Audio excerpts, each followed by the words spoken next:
हम इस देश के मूल निवासी हैं। आप स्वर्ण लोग बाहर से आए हैं। हम यहाँ 5000 साल से मार खा खा कर बैठे हुए हैं। ये शब्द थे मल्लिकार्जुन खड़गे के, जब वो संसद में बाबा साहेब भीमराव अंबेडकर और हिंदू कोड बिल के बारे में बात कर रहे थे। जो मूल निवासी का मुद्दा है वो हमारे नेता से लेकर समाज तक में पानी में जहर के जैसा फैल रहा है। आज हम इतिहास के पन्नों को खंगालते हैं और पता करने की कोशिश करते हैं कि भारत में और हमारे समाज में मूल निवासी का कॉन्सेप्ट आया कहाँ से। दरअसल बहुत दिनों से कमेंट बॉक्स पे एक कमेंट आ रहा था कि मूल निवासी कौन, इस पर एक वीडियो बनाइए। अब इस टॉपिक को ढूंढने के लिए, इस पे रिसर्च करने के लिए बहुत सारी बुक्स को खंगालना पड़ा, बहुत सारी रिसर्च करनी पड़ी। ये समझना पड़ा कि मूल निवासी वाला जो ये शब्द है ये आया कहाँ से पहले तो, और जो ये जाति का जहर है वो घोला कहाँ से गया। इतिहास और कृष्ण की एक बात यहाँ और याद रखने वाली है, जिसमें कहा गया है कि ये सृष्टि 4 वर्णों से बनी हुई है और इसका आधार है गुण और कर्म, जन्म नहीं। संत कबीरदास ने भी एक दोहा दिया था जिसमें कहा था कि धर्म न पूछो साधु का, पूछ लीजिए ज्ञान। इससे ये तो पता चल गया होगा कि ये जाति का जहर हमारे प्राचीन भारत को उतना प्रभावित नहीं कर पाया था जितना इस विष ने वर्तमान को किया है, यानी कि कलयुग ने किया है। इस विष का असर वर्तमान भारत में है और कलयुग में इसने ऐसा जहर फैलाया है कि हर इंसान के दिमाग में ये मूल निवासी वाला जहर तो है ही। अगर आम भाषा में इस मूल निवासी को समझें तो भाई हम यहाँ तुमसे पहले रह रहे हैं, ये वाला कॉन्सेप्ट हर किसी के दिमाग में बैठा हुआ है। भारत में कुछ विद्वान जन एक मुद्दे पर बहुत भिड़ते हुए दिखते हैं कि आखिर भारत में सबसे पहले किसकी उत्पत्ति हुई थी, यानी कि भारत का मूल निवासी है कौन। अगर आप स्वर्णों से मिलेंगे तो वो आपको ये बताते मिलेंगे कि भाई हम सबसे पहले आए हैं।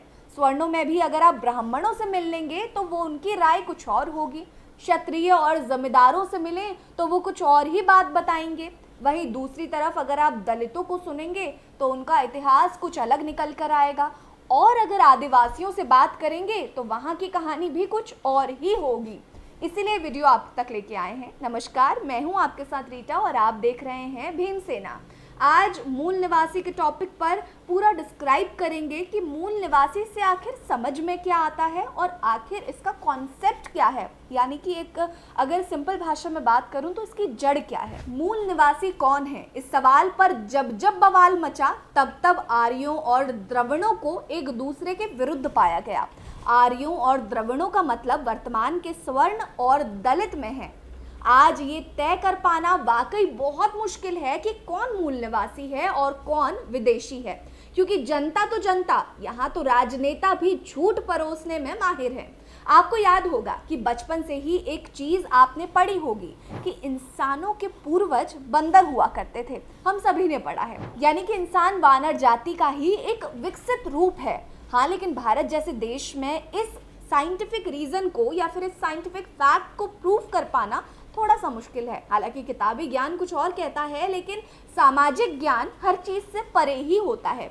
वेद पुराणों को अगर पढ़ें और समझें तो एक बात तो साफ है कि ये जो जाति और मूल निवासी का कॉन्सेप्ट हमारे देश में है वो अंग्रेजों की फूट की राजनीति के कारण आया। अंग्रेजों की फूट की राजनीति आपको याद होगी, divide and rule. Divide and rule का सिंपल सा मतलब है कि फूट डालो और राज करो, और यही उन्होंने किया भी और इसमें वो सक्सेसफुल भी रहे। अगर दलितों और स्वर्णों के मुद्दे पर आए तो इन दोनों की अपनी अपनी थ्योरीज हैं। आइए हम शुरू करते हैं हिंदू धर्म से।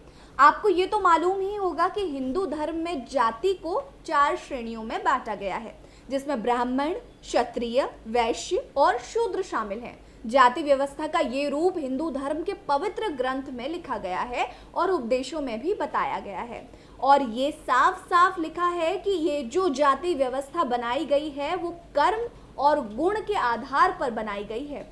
वहीं अगर बाबा साहेब को गहराइयों से अध्ययन करें या फिर उनकी किताबें पढ़ें तो आपको ये समझ आएगा, उनकी द शूद्र कौन थे वाली बुक से, उसमें समझ आएगा कि दलितों को भी उन्होंने आर्य कहा है, यानी कि अंबेडकर ने दलितों को आर्य कह के संबोधित किया है।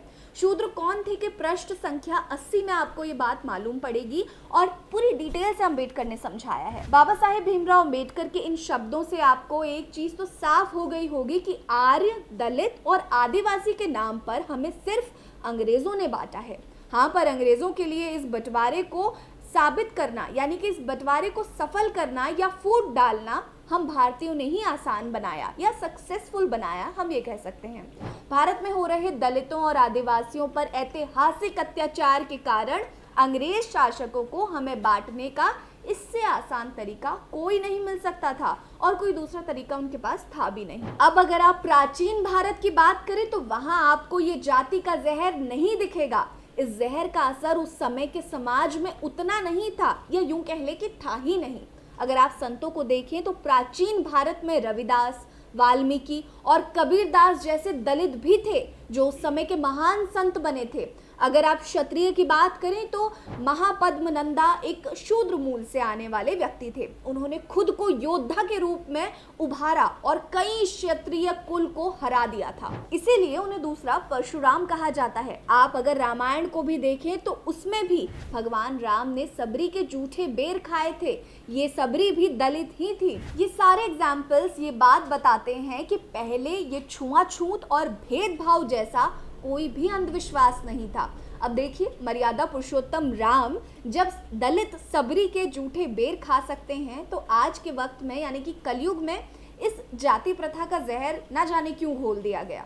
इन चीजों से ये तो साबित हो जाता है कि अंग्रेजी हुकूमत के कार्यकाल से पहले लिखित दस्तावेजों में पेशेवर इतिहासकारों और दार्शनिकों ने जाति का जिक्र बहुत कम पाया गया है। उनका कहना है कि सामाजिक पहचान लगातार बदलती रहती है, जैसे कि गुलाम सेवक और व्यापारी राजा बने, किसान सैनिक बने, सैनिक किसान बन गए, दलित व्यापारी बन गए और व्यापारी भी गरीब बन गए, यानी कि दलित बन गए।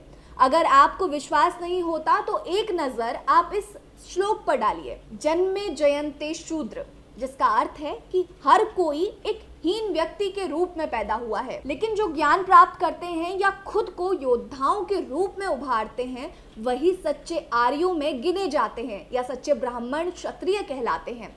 इसका मतलब आप ऐसे देख सकते हैं कि मनुष्य को अगर क्षत्रिय और योद्धा की श्रेणी में आना है तो उसे खुद को उस रूप में विकसित करना होगा। कोई इंसान अगर उस श्रेणी में पैदा होकर भी अपने आप को उसके मुताबिक नहीं ढाल पाता और अपने कर्मों से उस चीज को नहीं प्रूव कर पाता तो वो भी शूद्र और दलित की श्रेणी में ही आएगा। इसी कारण बाबा साहेब ने शूद्र को आर्य बुलाया था। अब अंग्रेजी सियासत को देखते हैं। अंग्रेजी हुकूमत ने 1931 में जातीय जनगणना करवाई थी। इस जनगणना से अंग्रेजों ने जाति की खाई को हमारे देश में और गहरा करने की कोशिश की। अंग्रेजों ने इस जाति विविधता को धर्म, जाति और जनजाति में बांट दिया था। अंग्रेजों ने उस वक्त जाति जनगणना का उपयोग है जो वो जाति श्रेणियों को सरल बनाने के लिए किया था। सब कुछ अंग्रेजों ने अपने मतलब के लिए किया ताकि भारत जैसे देश पर वो आसानी से शासन कर सकें। इसके बाद से देश की जनता भी अपने अपने जाति के मुताबिक अपने आप को मजबूत करने लगी। आजाद भारत में इसी जाति के आधार पर राजनीति चलने लगी और धीरे धीरे भारत की नियति बन गई। अब ये भारत की आम जनता पर निर्भर करता है कि इस जातीय वर्ण व्यवस्था को वो इतिहास के एक जंजीर के रूप में देखती है जिसमें आज भी हमारा समाज अपने आप को बंधा हुआ महसूस करता है, या फिर समाज के इस कुव्यवस्था या यूं कह लें कि कुप्रथा को आप अंग्रेजों और भारतीय राजनीतिज्ञों को खुद के व्यक्तिगत हितों को साधने के लिए बनाया गया एक षड्यंत्र कह सकते हैं। मूल निवासी एक बहुत बड़ा सवाल है जिसका जवाब वाकई कोई नहीं दे सकता। चाहे आप कितने इतिहासकारों को पढ़ लें, चाहे आप कितनी किताबों को खंगाल लें, चाहे आप अंबेडकर को ही स्टडी कर लें, लेकिन मूल निवासी कौन, इसका जवाब वाकई कहीं नहीं है। लेकिन जाति प्रथा का गंध जो अंग्रेजों ने फैलाया था उसका जवाब हमारे वेद पुराणों से लेकर हमारे इतिहास के पन्नों में बड़े ही सुनहरे अक्षरों से लिखा गया है। आप इस बात को समझिए कि वाकई में कलयुग में जाति का जहर अंग्रेजों ने ही घोला है, ना कि हमारे प्राचीन भारत ने। प्राचीन भारत में इस तरह का कोई भी वाक्य नहीं है जहां हम छुआछूत जैसी चीज़ों को या फिर हम जाति व्यवस्था यानी कि जाति के नाम पर किसी से घृणा करें, किसी से भेदभाव करें, इस तरह का कोई भी संदर्भ नहीं दिया गया है।